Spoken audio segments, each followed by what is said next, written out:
Hello and welcome to There's No Business Like, a podcast where friends and industry colleagues explore topics and interview leaders in our industry of professional theatrical touring. Hello, everyone, and welcome back. I'm Kevin Maynard, Executive Director of Quad City Arts, and as always, I'm joined here by my friends Josh. Hey, Josh Benson from Marion, Illinois, at the Marion Cultural and Civic Center. Brian. Brian Zelmer, KU Presents in Kutztown, Pennsylvania. Danielle. Oh, hey, it's Danielle Van Hook from the Alden in McLean, Virginia. And Katie. Hey, everyone. Katie Miller with the Midland Center for the Arts in Midland, Michigan. Well, friends, this week I sat down with Barron Ryan and had a really great conversation. But one of the things that he talked about is his mission statement as an artist. So first, I wanted to ask you, do any of you have a mission statement that you currently use for yourself or in your business life? And if you don't, that is okay. I do not, but I love the idea. I've been kind of adapting one since the pandemic that went along with an entire mentality shift and attitude shift for me. And it is to, both for business and for personal, is to positively impact the community through whatever measures I can. Excellent. So I wouldn't say I have like a formal mission statement, but definitely in my work, I like to think of myself as a bridge builder. You know, we have a finite number of programs and other things we can do for the community. And some of those things should be for people to just find joy in the theater or in the space, whatever it is. And some of those things should be discovery. And to put something out there that, while it can be like unfamiliar, is also not scary, right? As like a way to just like, you know, peek in a window and see into somewhere else. So I like to think of a lot of the programming that I do and the work that I do is like building bridges. But I also heard a speaker a few weeks ago. And one of the things she said has really impacted me. And I haven't really quite figured out how this is like a thing that I can incorporate into my life. But she said that, like, especially like responding when there's just something gut-wrenching and awful that happens in the world. And a lot of people say that they feel powerless or they feel helpless to help or anything. And like reframing that and thinking of like all of these different ways that collectively she could pretty easily say, like, those of us that were in the room are some of the most powerful people on the planet. And so like reframing the sort of like the space that you take up in the world and the tables that you get to sit at as not all of the things that you can't do, but like really thinking about how your presence is so powerful. I would not say that I have a formal mission statement, but I think everything I do in my personal life, in my volunteer work, and in my professional life boils down to make the greatest impact you possibly can. Excellent. I like that. Well, I'd like to take just a minute or two, and if each of you has a piece of paper or maybe just your phone, to help you write a start of a 3-sentence mission statement, just to give you something to go with. And at the end of this, if you would like to share them, you can. If not, I will just give you the one that I wrote up using the exact same frame and really about the same amount of time that I'm going to give each of you. So to start out, I would like you to write 3 sentences. The first sentence is who you are. The second sentence is what you do. And the third sentence is why you do it. So while you are finishing up that, I will just tell you, when I did this for the first time, I wrote that I am an arts admin. What I do is, you know, I create opportunities for artists and advocate for the arts. And why I do it is mostly because I believe that it touches every aspect of our lives. All right. So does everybody have like a loose basis for those reasons? Again, like this doesn't need to be perfect. This is meant to be fine-tuned over time. And then the second step of this is to invert those 3 sentences. So you'll start with your first sentence is, you know, the why you do it. And you could start that sentence off with, you know, because I believe, and then insert your why. And then you'll add your second sentence, which is what you do. You would say like, so I make, or I create, I whatever. And then you'll end with the who you are, which is the I am. So when I wrote mine using the examples that I gave you earlier, mine would quite simply read, because I believe the arts are essential and impact every aspect of our lives, I advocate for the arts and create opportunities for artists. I am an arts administrator. Mine would be the arts are a proven way to enrich the community and bolster the business community. I work within the arts to positively impact the community. I am a father, husband, artist, presenter, and entrepreneur. I want to massage it more in real life and work on it. No, this is good. This is, yeah. I think this is nice to give people an example of things that aren't completely polished so that people know that this is just the phase one. Like, and this is where you start to massage that and make that into something different. Yeah. So it's very rough, but what threw me was flipping it around. So I had to adjust some of my original sentences, but I have: to make the world a better place around me, I facilitate, connect, and pursue adventure as an arts administrator. Ground beef, tomatoes, shredded lettuce, tortillas, taco seasoning, sour cream, and taco sauce. I'm not sure. I think that last part is I want tacos tonight. So. Seeing you guys made me think of my taco family. Taco friends. And then I'm like, tacos. Well, friends, thank you for going through this exercise with me. I hope that this helps you and maybe some of our listeners, begin the process of creating a mission statement for maybe their artistic life or maybe their personal life. But thank you for indulging me in going through that. Now, please enjoy Barron Ryan.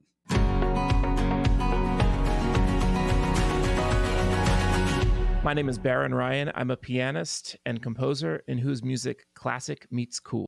Barron, thanks for joining me here today. And thanks for coming on There's No Business Like. To get started, I want to talk about your origin story and basically how you got started in music.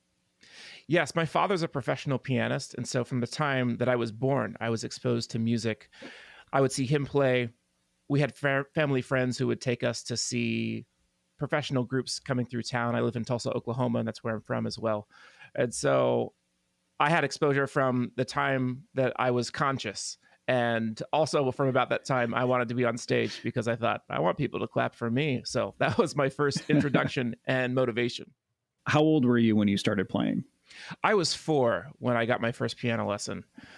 My dad said that he wanted to teach me something useful. I had been banging on the piano, but not making any music. And so we started lessons when I was 4, and I kept studying with him with more or less regularity, depending on how busy either of us was, until I was 17 and went to college. Oh, wow. Have you, through that time period and then after that, did you start taking lessons with anybody else? I didn't. We actually had an offer. A family friend who also had a daughter who was taking lessons and taught piano. Her daughter wanted to take with my dad, and they were willing to make a trade where I would take with this friend.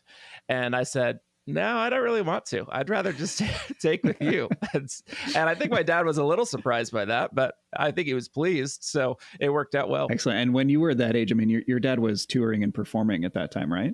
He was. He wasn't touring all the time. He was when there was opportunity, but he did want to be around for the family as well. So he did a lot of teaching. He did some playing around town. And then when he got the invitation, particularly a singer, Simon Estes, who would bring him on the road when he was doing a spirituals program in particular, that my dad would play for him. Oh, wow. So once you get to 17, at what point did you start performing, like, more or less what you're doing now, like getting out in front of the public and, sharing your music that way? Well, my first performing was when I was 6. That's when I started doing talent shows, and I started presenting myself in concert at home. When we'd have family who came into town, I would write up tickets for everybody and hand them out. I would put pens and pencils on the carpet to make aisles, and I would take my dad's car light that had a clamp on it, and I would clamp it onto my mother's coffee table, and then that would be my spotlight. So I made programs. There were refreshments afterward. It was a whole deal, because I knew I had studied. I thought, this is what you do when you put on a concert. But so what music were you playing at that time? Oh man, I was playing all the hits. I was playing a little hand exercises, I believe, whatever I could. I played the Wild Horseman, all these beginner piano pieces. That was the first half. That was the structured program, and then there was an intermission, obviously, and then I wrote programs. I forget if I mentioned that, but in the second half, it said "and more." ... And I would demonstrate percussion instruments because I also played drums. And I always ended with Glenn Miller's In the Mood. And my dad would play the piano part if he were there. And if he weren't there, then I would just play along drums. I would play along drums with the recording. So is that something that we can still book today? Oh, for sure. Yeah. we could negotiate most anything. So me playing along to the Glenn Miller recording. So I'm always curious about this. I love your tagline, that classic meets cool. So where did that come from? It came because I knew that I needed to give myself a category, but I didn't want to pick one that already existed. Because I looked at people like Yo-Yo Ma and Bela Fleck, and they're artists who defy easy categorization. They do. Yo-Yo Ma plays classical, yes, but he also plays bluegrass and traditional Chinese music, like for Crouching Tiger, Hidden Dragon. And he plays whatever you call the album that he did with Bobby McFerrin. And I thought, well, how do I plan for a career that encompasses anything that I might do? And so I picked Classic Meets Cool because it's really, my music is really based on the story, on a story. And Classic Meets Cool is the shortest possible story I can tell about whatever it is I might be interested in creating. Oh, I like that. I like that a lot. Have you always wanted to be a professional musician? I started wanting to be a professional musician when I was about 16. I always liked making music, but I didn't really think about what I would do with my adult life until my junior year in high school, and thought, oh, well, I guess I should plan for what to do after I graduate. And it seemed going to college seemed the obvious thing to do. And I thought, well, what will I major in? And really, before that, I should say that before that, I thought I would be an engineer of some sort, because I went to this math and science camp at a local university, and they talked about how much money engineers make. They talked about Bill Gates, and I thought, well, okay, I want to make a lot of money. I'll do that. And then I took AP Physics, and that was a rude awakening. I realized I don't have what it takes to be an engineer. I don't really care for this stuff all that much. I liked the little exercise that we did where you had to get a rocket propelled by balloons or whatever close to a target, and I did well in that. But when it comes to electricity, I don't know what I'm doing. So get me out of this. And then I looked around and thought, well, what else am I good at? Oh, music. I could do that. Okay. Excellent. Was the plan always piano as the main instrument? I picked piano at the same time because I figured that it was the most professionally viable of the instruments that I could play. It was either that or drums, and I played drums a lot. I was actually a professional drummer starting my sophomore year of high school, mostly in my dad's trio. So it was nepotism, but still, you still picked me. I think it still counts. So. Yeah.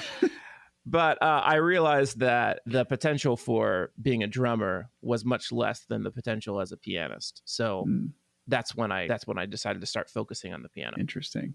So at what point did you start touring, like as a piano player? I started trying to tour when right after I graduated from college. That's when my dad and I said, hey, let's be a duo. Not thinking about how difficult it was for many people to get two pianos, not realizing what you had to do to actually get booked at venues, not realizing how long it would take to go from meeting someone to where they actually wanted to book you. That was in 2009 that the initial action was taken. And it was a slow growth until I was able to make that full time, or at least the bulk of what I do. But it started in 2009. Gotcha. And what led to it, to that growth, like actually being able to make it, bulk of your full-time job? Well, the first thing was realizing that there were such things as conferences and that we should go. And then really what took it to the next level was attracting someone who would book us. So I just listened to your interview with Jennifer Morris and Laurel Cannon, who are my managers at Siegel Artist Management. And we joined with Laurel first before she was with Siegel. Yeah. She was at Center Productions.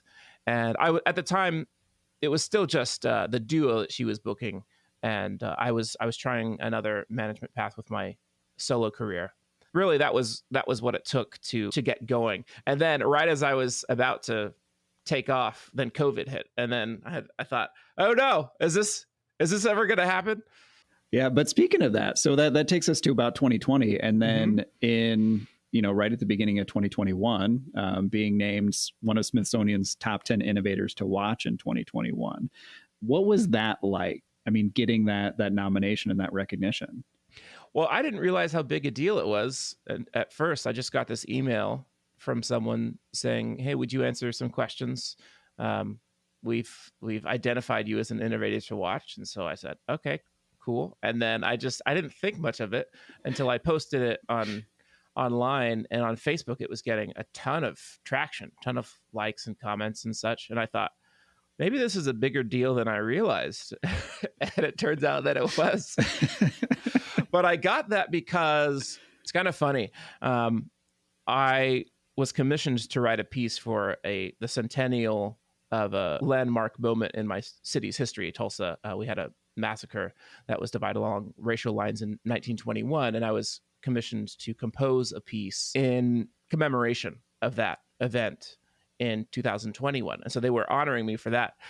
Never mind the fact that they had never heard the piece. Nobody had heard the piece. I had only just turned it in. It was due at the end of 2020, but they heard about it and I thought, well, this guy's something special anyway. So I got the honor without proving that I deserved it. But I hope that in the meantime, since then, I have proved that I deserve it. For those that may not know, can you touch a little bit about the Tulsa Massacre? Just sort of like a brief history of that. There was a thriving Black district in Tulsa. On the north side, it was called Greenwood. It was along Greenwood Avenue, and it was doing very well. It was called Black Wall Street. And there was jealousy among some people seeing how well that district was doing. Mm-hmm. And there was an incident involving a Black elevator operator, white young woman. Figuratively, it blew up. The town became embroiled in tension because there was an allegation that this operator was inappropriate with this young woman. And so it sparked a desire to destroy, or the desire was already there. It ignited this desire. And so Black Wall Street was leveled. It was set on fire. There were reports that there were aircraft in the air. There were reportedly about 50 people or so were killed, but the estimate is higher than that. But that's the official number. And so it decimated Black Wall Street, and it didn't really recover after that.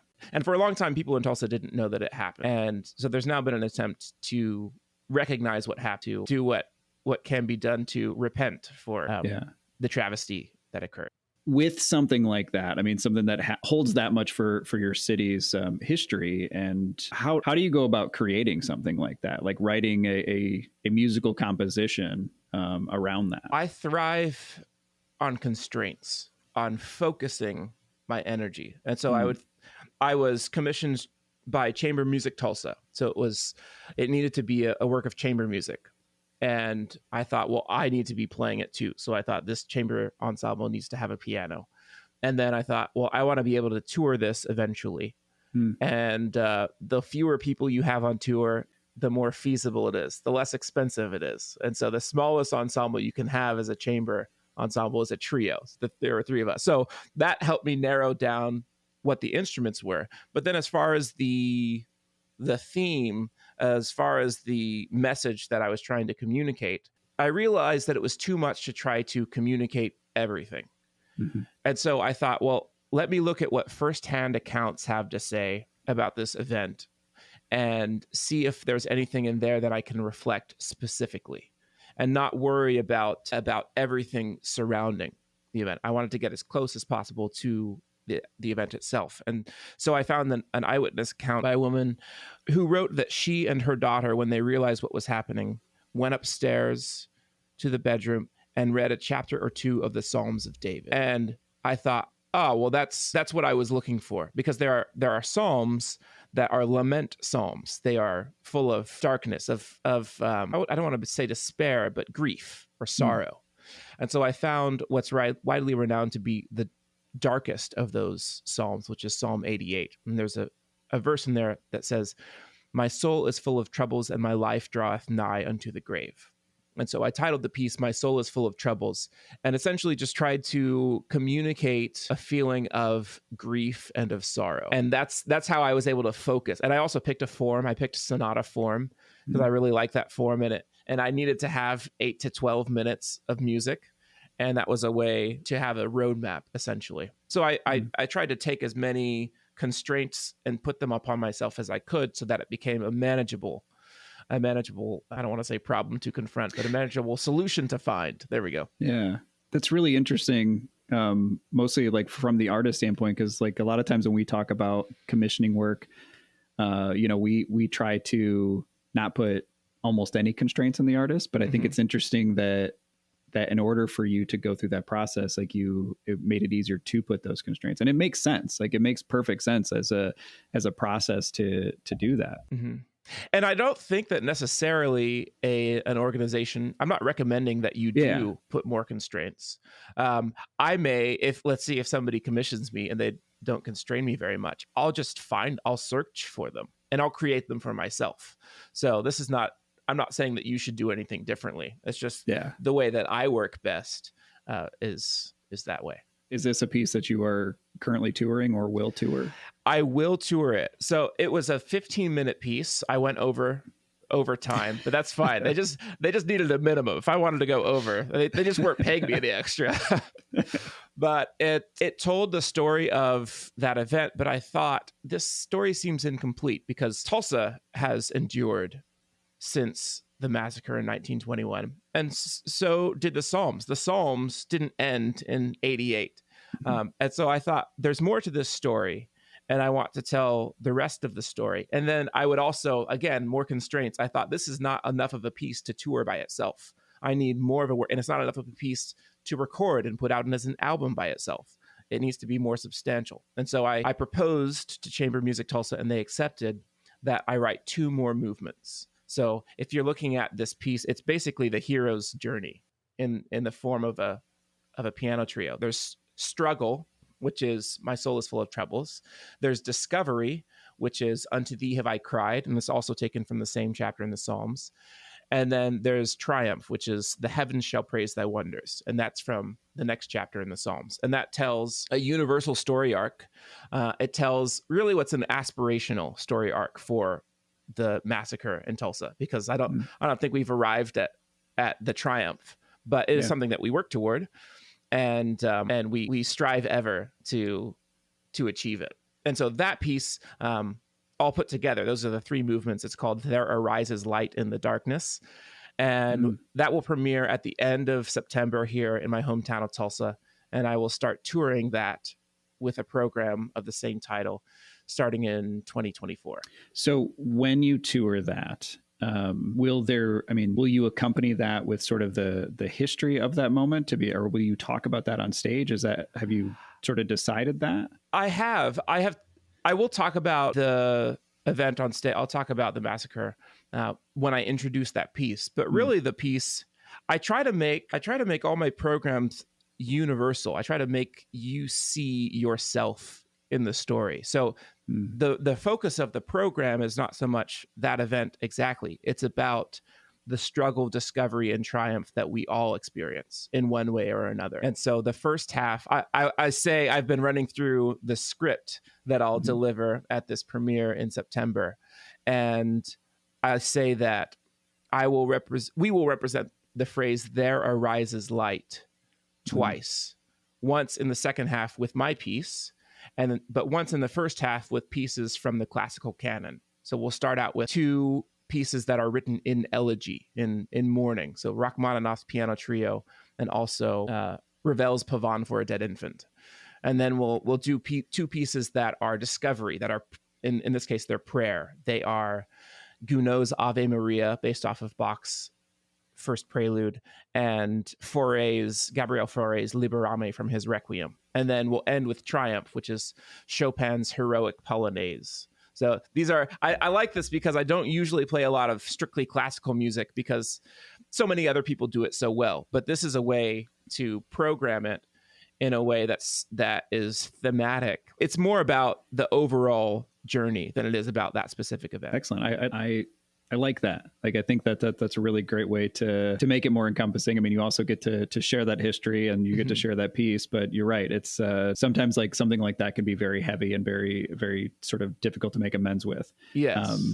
When it's the sole focus. Yes. And you may think, well, I'm not from Tulsa, or I'm not, it can be difficult to connect with. So what is something that can connect with everyone? That's my goal. Yeah. Smart. I like that. So one of the main reasons that we wanted to have you on here to talk is not only are you a musician, a composer, performer, but you are now an author. Amazingly enough. So let's talk about your book. Yeah, it is a storybook, an illustrated storybook about a song that I co-wrote with a man who died 6 years before I was born. And I wrote it because I knew that the story of this song needed to be told outside of the song itself. Don Fagen is the lyricist for this song, which is called Honey If It Wasn't For You. He was a songwriter. He wrote a couple songs that Charlie Pride recorded, but he died when he was 38 because he had cystic fibrosis. And so he knew from the time he was a boy that he would not live as long as most. But he decided that he wanted to live a full life anyway. So he got married when he was 24. His wife, Linda, also knew that he would not live as long as most, but she agreed and wanted to marry him. And so that's just a beautiful tale of sacrifice on her part. And he couldn't hold down a full-time job. And so he used his way with words and his love for music to write songs. And he was relatively successful. Having those songs recorded by a Grammy-winning artist. But he was in and out of the hospital with this disease. Living till 38, especially at that time, was quite an achievement. So he died, and he left behind these boxes of song lyrics. His wife, Linda, put them away because she couldn't bear to look at them. And it was only after she met me, she saw me perform here in Tulsa at a local show, and we became friends. Only a couple of years into our friendship did she say, "Did I ever tell you that my husband was a songwriter?" And I said, "No." And she said, "Yeah, she told me about him, about his cystic fibrosis. And she said, he left behind these boxes of song lyrics. I wonder if you would want to look at them." And I said, "Absolutely, I do." Not realizing that I was accepted. She just said this offhandedly. I later learned, but I did not realize that she hadn't confronted this part of her life for 40 years. This was in 2021 that we had this conversation. So when I said that I wanted to see those lyrics, she had to then look inside these boxes for the first time in decades and relive this part of her life. And so it took her several months to do that. I would remind her and gently but persistently say, "Hey, Linda, if you want me to look at this, I would like to see it." And so she ultimately did hand over this material. She said, I don't want to burden you with it. That was one of her excuses. "I don't want to burden you with it." And I'm sure that was true. But I knew that the best story that could come out of this is that if I were to find lyrics to a song that he wrote about her, because in my writer mind, I thought there are 3 characters to this story, and we each need to have as much to do as possible. So I needed to be able to contribute something creatively. And so I found a song that I did not have sheet music with it, just had words and chord symbols. But I thought, I don't know what the melody is, so I'll make up my own chords. It's called Honey If It Wasn't For You. And it's about how she goes away to work and he stays at home to write songs. But if it weren't for her, he would have nothing to write about. Yeah, it's a very sweet song. Thank you. I it's funny. There's been so much more with this project than just writing the song that I sometimes forget that that's a part of it. that's actually the main part. There is a book, but the book is about the song. I knew how special this was, and I didn't. I got her permission to share it. I didn't want to do anything without her blessing, but she did allow me to take steps to share it. And I thought the simplest way to tell this story would be to write it as a storybook. And then I thought, oh, well, I should just do that. And so it's about 700 words. It's in the format of a children's book, but it's not really, some children may enjoy it, but it's really intended to be for adults to hear the song and really appreciate how beautiful a story it is. I think that there are a lot of children that will like it, so. especially once you accompany it with the great illustrations as well. Mm-hmm. So I'm kind of curious, when you first got the lyrics and sort of like looking through those boxes, did you have that idea to write this story from that point? Or was it once you found the lyrics that you were like, oh, I really want to share this with other people because of the experience of it all? Yes, I knew I would want to do something. But initially my thought was actually to make a short documentary, a 10-minute documentary film, because I'm a big fan of Chef's Table, and I love Formula One, Drive to Survive. And so I thought documentaries are all the rage, so I should do one of those. And as I was considering what would be necessary, there would be a lot of funding necessary. There would be a lot of outside expertise, director of photography, all this. And I thought, I'm going to need to convince a lot of people that this is worth doing. How do you give a 5-minute pitch for a 40-year story? And the thought exercise that I used was, I should write it as a storybook to condense it as much as possible. And then I realized that was much more feasible to do. And then if somebody wanted to do something with the story, here's the pitch. Read this book. You'll understand where their potential is.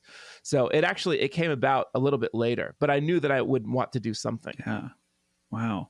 Pure vanity question. What's it like to see yourself illustrated in a book? It's kind of wild. I did not know what I was asking of the illustrator. I'm not a visual artist, so there was never a question that I would illustrate it. But to portray someone, you really need to be able to see that person and move around. That's why artists use models. The greatest artists ever have used models.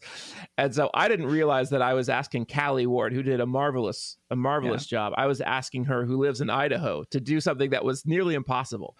But what was amazing is that I ended up getting a concert in Idaho 20 minutes from where she lived that fall. So she came, and then we stayed afterward, and she took lots of pictures, and then I supplemented those pictures as well from home as I could. Thinking about what I was asking her to do, I just shake my head and think, you idiot. How dare you? Well, it's one of those things, like you don't know what you don't know. And right. All of a sudden, like I have this conversation with our graphic designer all the time. So I have to tell her, like, I'm graphic design stupid. So when I tell you this, like, you got to tell me if this is possible or not. Yes. Please educate me. I don't know what I'm doing, but I would like to know. So please tell me. Yes. So the book is out now. Yes. And where can people find that? They can go to book.barronryan.com and you can get the hardcover, and there's also an ebook. So you have those two options that are right there. And I will say that the illustrations were done over the past year, but the text has been done since last summer. And so what's been fascinating and very gratifying, both for me and for Linda as she's seen it, is that I have read, usually I perform the song and read the book as my encore, since the rest of my solo performance isn't vocal, so it seems out of place. But if I do it as an encore, then it fits perfectly. So nice. I have read the story and performed the song for now thousands of people, because I've done it all throughout my concerts this past year. And it has never gone poorly. It's always probably the most meaningful part of the concert is that particular section. Yeah, I had seen the video that you had posted originally when you were telling people about this project and it coming out, which I was incredibly intrigued by because the story itself is really fascinating. Having just read it this morning, it was incredibly touching. Like there are moments in there that like I could feel my eyes welling up because it's just a very touching love story. And I mean, I can't imagine what it was like playing that for her the first time, seeing that, hearing that. I read that part and like I could just feel my heart. Like it was just so touching. What guides me as an artist is that feeling, because I think that feeling is the evidence of beauty being witnessed. And what's really beautiful is a sacrifice made for someone else. I think that's what we try to do as artists. We try to make people feel good in a way that they sense that, oh, you care about me because you did this in a way that I would enjoy. Bringing somebody flowers does the same thing. Making someone dinner does the same thing. And this story is so beautiful because there's so much sacrifice implied in it. And most of it's not mine. Most of it is Linda's and Don's sacrifice for each other. Yeah. And so it feels surreal. I am honored to be able to present this, but I'm only the person who recognized the potential and then helped to get it to the people. But it's really Don and Linda who make this as beautiful a story as it is. So the book is Honey, If It Wasn't For You. Yes. Same title as the song. Same title as the song. Well, and we will link to that in the show notes to share that with people. One of the things that I think is really interesting about you as an artist is the way that you create and the way that you handle your compositions once they are out there. Like just about everything you create is in the public domain for other creators to sort of put their own spin on it or use it and do that.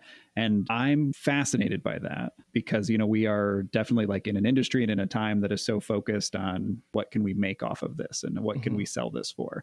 So where did that idea come from? It comes from my mission as an artist. My mission is to discover and present the beauty I am uniquely positioned for because I want the world to be a more beautiful place. And it can be more beautiful the fewer restrictions I place on what I endeavor to create to make it more beautiful.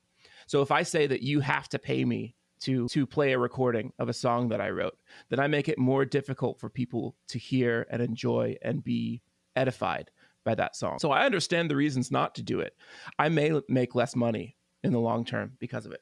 Honestly, I may make more. It's a Wonderful Life became popular only because it was in the public domain. That's true. I mean, maybe you could argue against that, but that's a commonly held belief and link that's been drawn.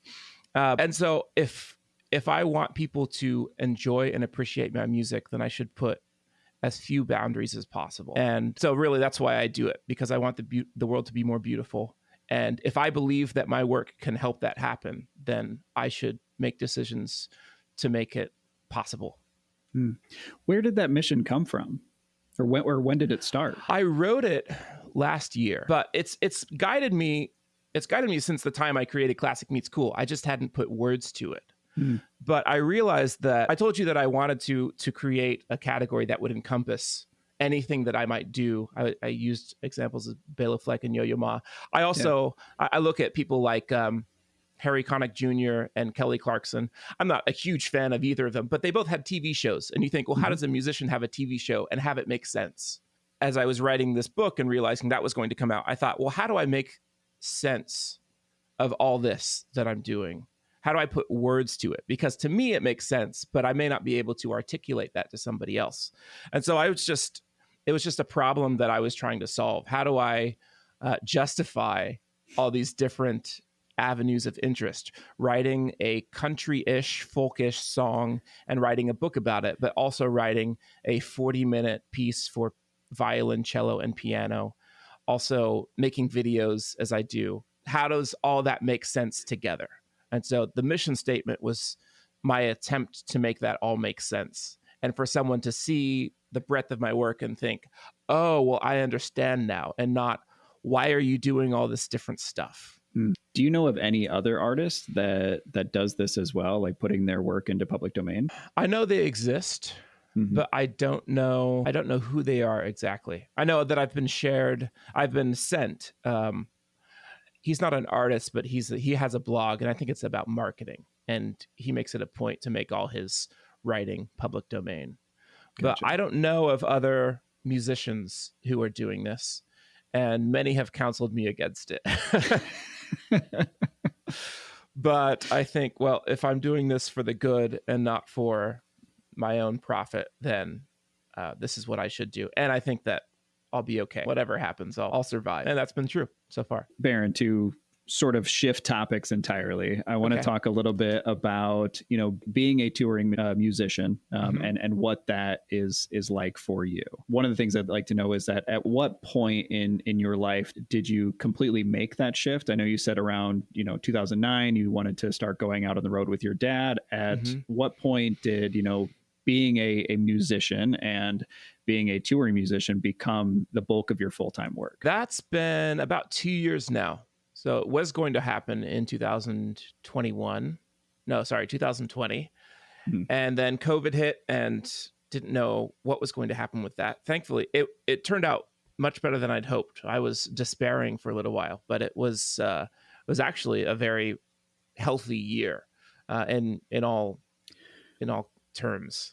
Yeah, so I was curious about that. Do you think that may have helped you actually do better in the past couple of years? Because I know from an outsider's perspective, what I saw was somebody who now had more time, also had to basically learn how to interact with an audience in a way that they hadn't in the past. And you were one of the few artists that shifted to video and shifted online, I won't say in an easy way, but also, but like in an effective way. I mean, I don't think that you tried to, just replicate what you were doing in front of a live audience. Like you figured out fun, like ways to make it fun.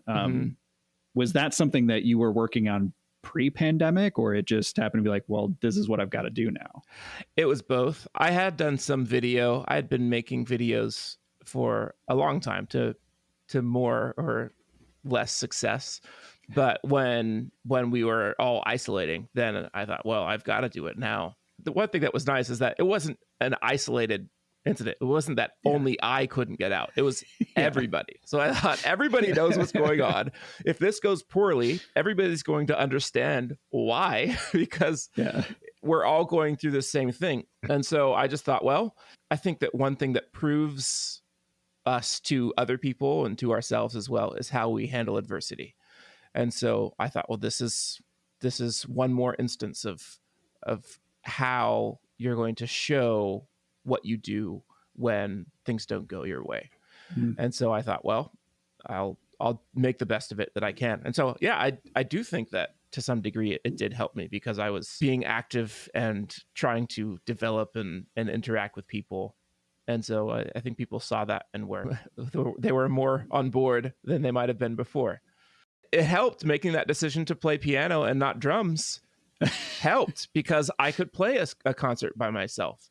Not everybody was able to do that. And so there are other things that they could do perhaps that I couldn't, but I was set up in a position that it was feasible for me to continue interacting and offering the beauty that I had discovered.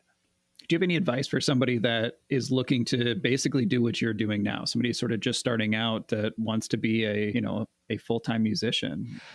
Man, I almost don't know how I got here, because I think, how do you replicate what I've done? I have no idea. The one thing that I will say is that it is a slog. It takes more time and more effort than you can certainly see from the outside, and that some people who encourage you to take a path like this may know or may say to you, they'll say, do what you want, or follow your dreams, do what you love, etc.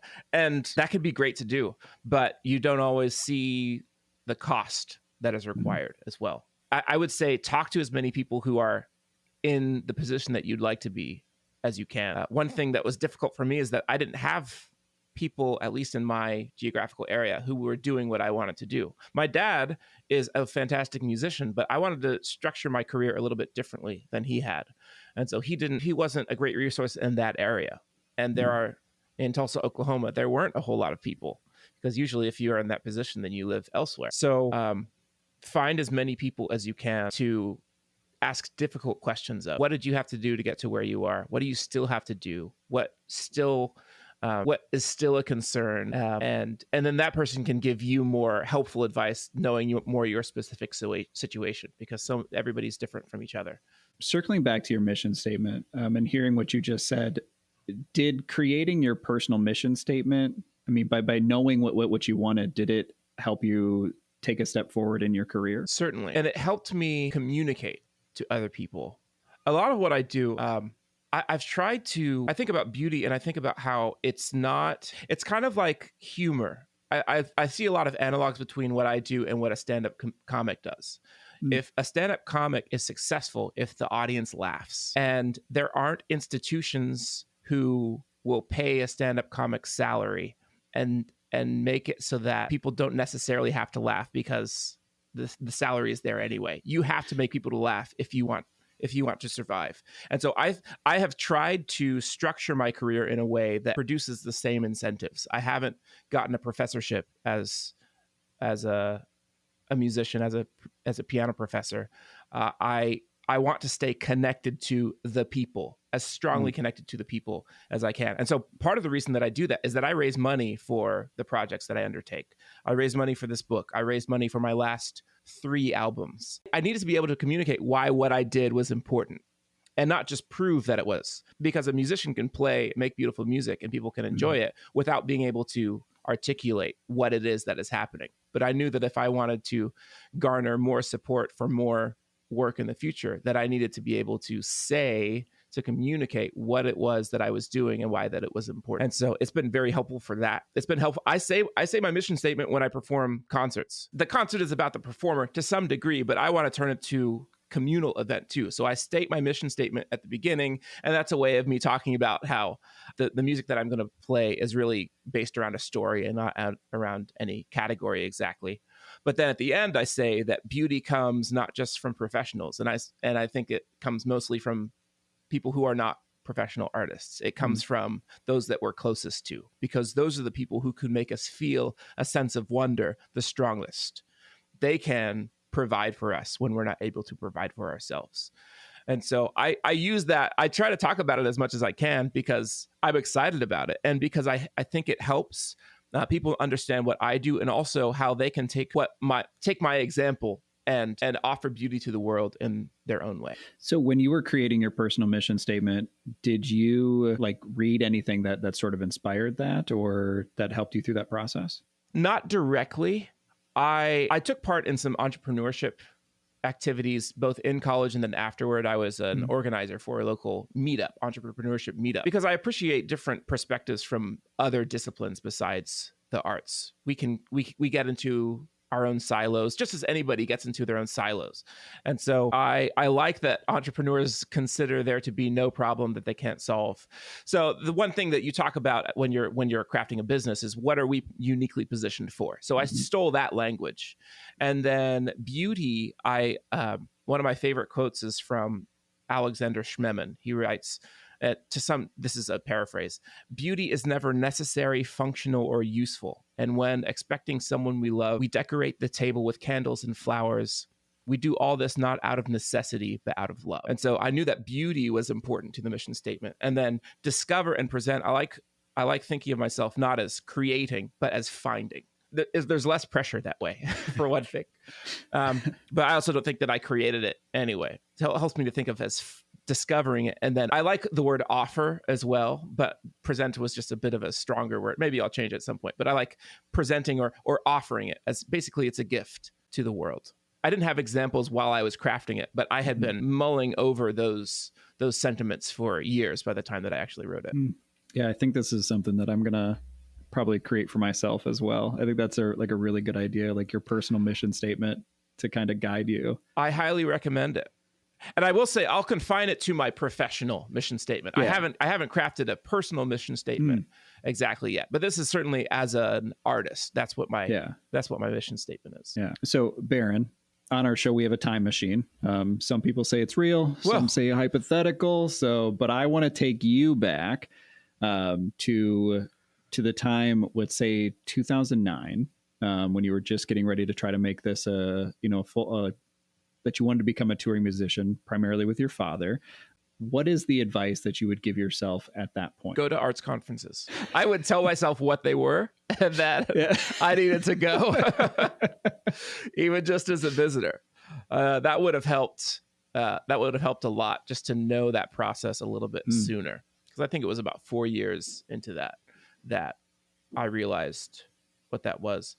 I could have advised myself to write a mission statement, to know what it is that I was doing, but I'm not sure that even knowing that I should do that, I could have done it, because there's a certain amount of just experience that you need.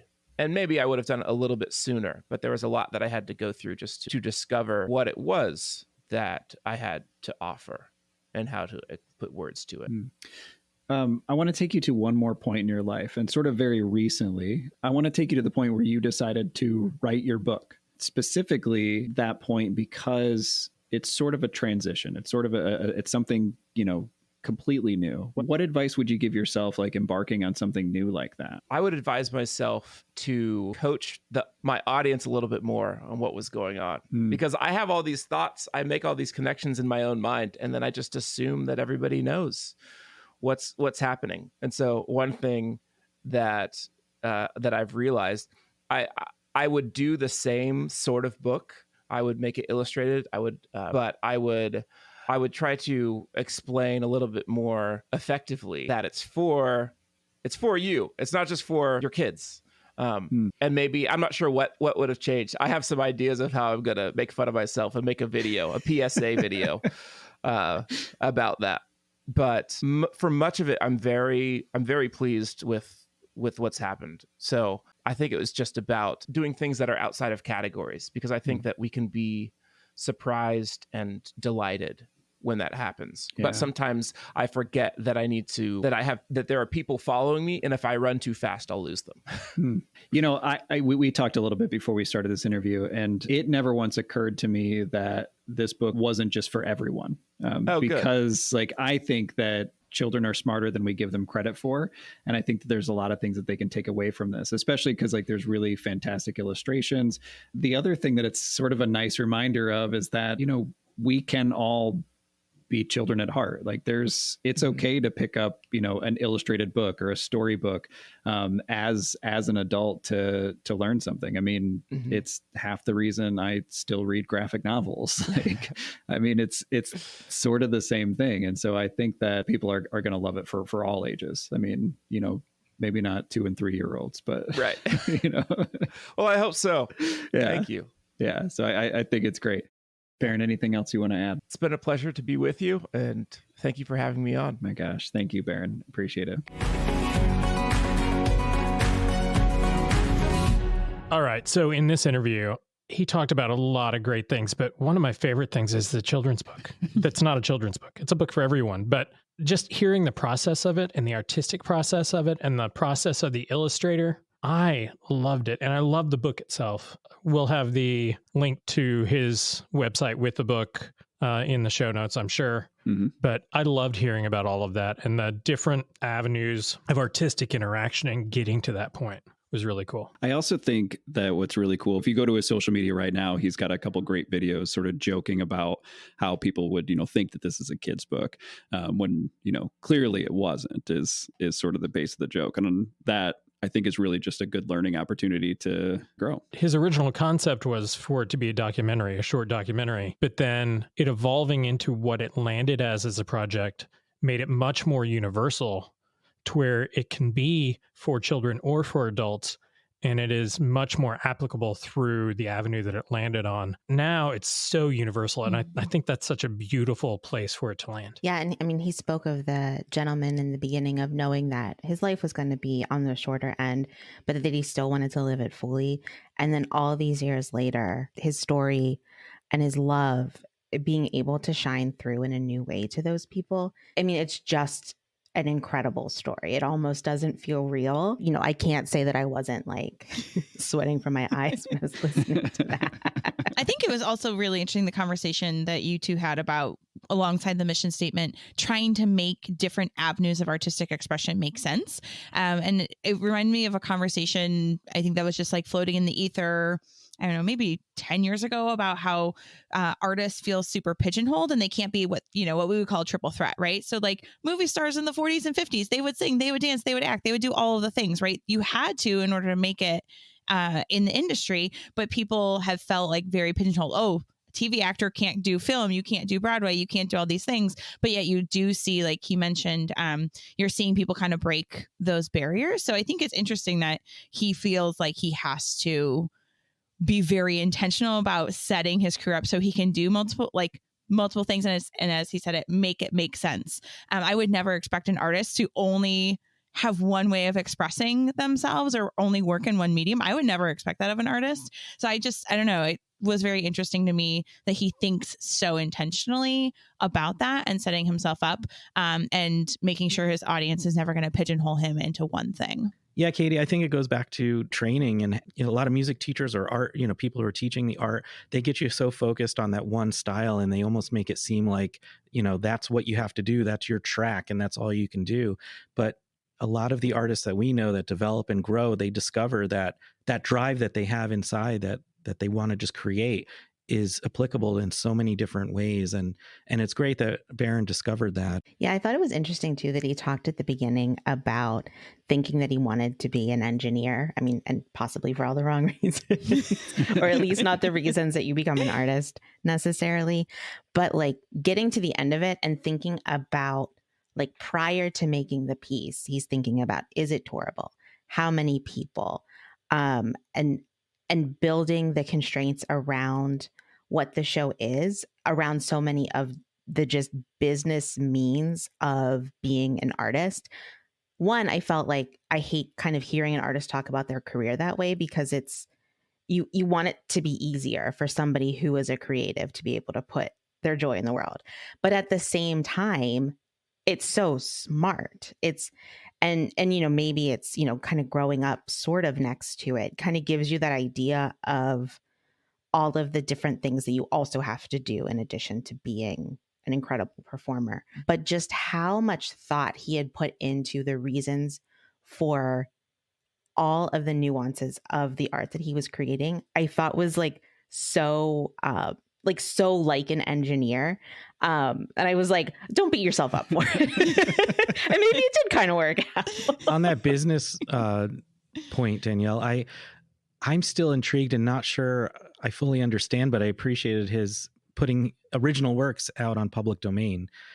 That kind of bothered me, because I'm like, no, you're an artist. You should be paid for your works, and your works have value. But he had a really interesting take on that. And I it just made me think in a very different way than I've ever thought about that before. And that's what artists are supposed to do. As right? an artist, and primarily in the physical form, being a mural artist, all of that artwork is just for public display, and there are no residuals. There are nothing. Like once it's done, it's on a wall in the public and it's out. I identify in that same way, because whenever I'm creating those, they are specifically for the community and for the public to enjoy. The other thing about his process of creating work that I also identify with is wanting to have the constraints of how to create it, and that being an asset.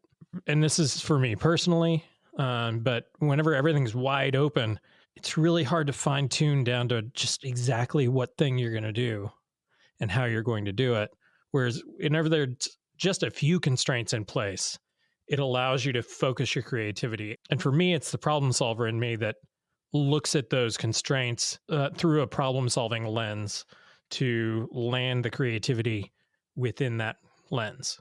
Yeah, I've thought a lot about constraints in art, and I agree with you, Josh. I feel like learning to be an artist in whatever medium or form, it kind of takes up visual, performing, whatever.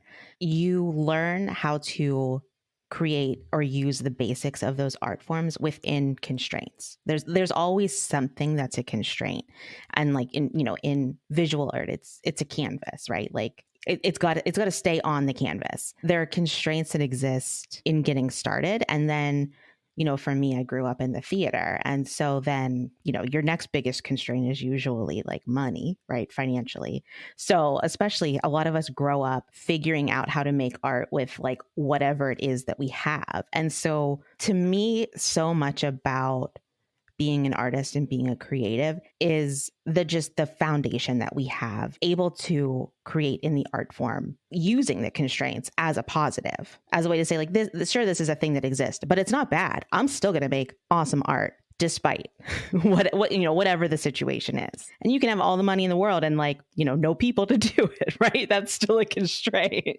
But it's like how you use those things in order to still accomplish what you were going to do. Because we're not going to back down. We're not going to give up. His creation process specifically, and the piece that he created for the commemoration of Black Wall Street, to have such beauty in a piece about such a heavy subject is such an amazing feat. And just hearing how he was listening to stories about it and found that one piece of that one story that he was going to build the entire thing off of, where they ran upstairs and were reading from Songs of David, and then used that one piece to then build from, which was beautiful. I haven't known Barron for a long time. I met him at APAP just this year, and I got to sit down with him, and he told me a lot of this story that's in this interview, and I was really intrigued, and I can't wait to see him again this next one to hear even more, because I have follow-up questions now, especially after this interview.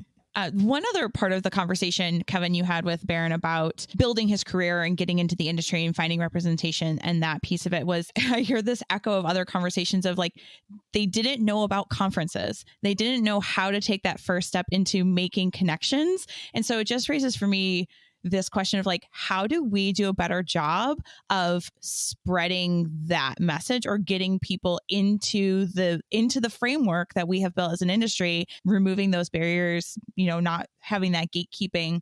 Like, how do we just do better in helping artists or young administrators or young agents or people who want to just participate in the field? How do we get them in more quickly? Because it's not the first time we've heard an artist say, or we met some folks at Max, right, this past fall that were like, yeah, I've been trying to do this for years. This is the first time this is the first time I've ever been to a conference. I just learned that conferences exist. So how do we as an industry do better in that and getting that message out, recruiting people in, giving them access to that? I don't know what the answer is necessarily, but I just have this little thing in the back of my brain that's going like, oh, this is an issue. We've got to work together to figure this out. I think a publicly accessible podcast is a great start. That's a great idea, Josh. But I think, Katie, you're right. I mean, there is, I think this is a challenge that our industry and a lot of industries are always trying to face. And part of that, I think, is on, our local arts networks who are doing, things more on the ground in a localized community to be able to create those networking opportunities and create those resources, because most of these people are finding these things out later, like once they get a bit more involved. And so maybe there's a way to catch them earlier. Well, friends, thank you for taking the time with me today. And a big thank you to Barron Ryan for sitting down with me. Honestly, a conversation that I could have had, 2 or 3 more hours of. He's got a really interesting history. So go check him out and support him. So thank you all. We'll see you here next time on There's No Business Like. All right, everyone. Thanks for listening to There's No Business Like. Our producers and hosts are Brian Zelmer, Josh Benson, Kevin Maynard, Katie Miller, and me, Danielle Van Hook. Views expressed in this podcast are ours alone and are not reflective of the organizations we are a part of. Keep up with us at nobusinesslike.com. There you'll find links to all of our episodes and socials. If you like this podcast, give us a like, a follow, a review, or our favorite, a 5-star rating. Oh, wait, what was that site? I got it, don't worry. It is nobusinesslike.com. Do I sound out bus-I-ness every time I type it? Yep, sure do. Stay in touch, my friends. Like, the thing is, like, I want to write a real one, but I also want to tell you a snarky one. Oh, I would love to hear your snarky one. We no longer care about your real one. Yeah, your real one is like irrelevant now.